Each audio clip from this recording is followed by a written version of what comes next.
How are the movies Anna May Wong watched and the ones that she acted in different from today's movies? They were silent films in the 1920s, which meant that they didn't have the technology to produce sound. As a result, when there was dialogue, a black screen would appear with writing on it, and it would say what the dialogue was.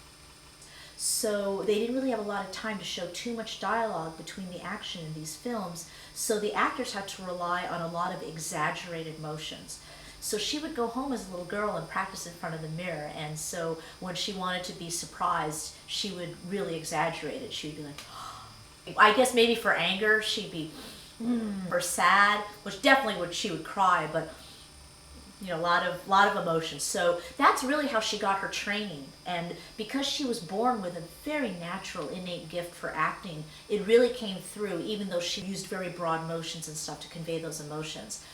Anna May Wong is a strong role model for young people to learn about, and the reason why is because she wanted something, and no matter what stood in her way, she overcame those obstacles to achieve her dream. It was very hard back in the 1920s and 30s for a young woman to do much at that time. There were a lot of schools that women could not get into because women were not allowed to go to certain colleges. Women, for many years, were not allowed to own property or own land. And a lot of times women were expected to get married and have children, and that was their life. They really had no other choices. She wanted more than anything else to be an actress, and this was all going against everything that her family wanted and everything that Chinese society at that time wanted and everything that society in America prevented these young women from going after. There was a lot of controversy over Anna May Wong's earlier roles because she would play characters such as the shy, submissive lotus blossom that reinforced the stereotype that Asian women were docile and submissive and passive.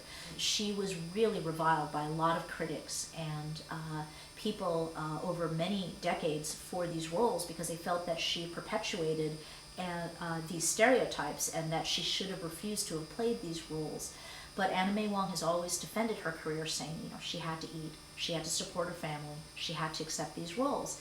And within the confines of these very, very stereotyped roles, she did manage to find humanity in these characters and did her best to do the best job possible acting-wise. And in retrospect, and I would say in the past 10, 15 years, there's been a change of tide of opinion for Anna May Wong. A lot of people and critics and scholars and also fans are now realizing that even with her limited roles, she was an amazing actress. I mean, just one look in the eye, a movement of her graceful hands, she could communicate so much pain and pathos in these characters.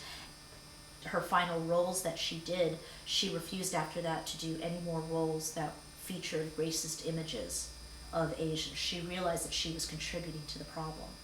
So I also think that's a role model example for children, because children can realize we can make mistakes, we can make bad choices, but it's never too late to realize that and try to make up for that in positive ways, and that's exactly what Anna May Wong did.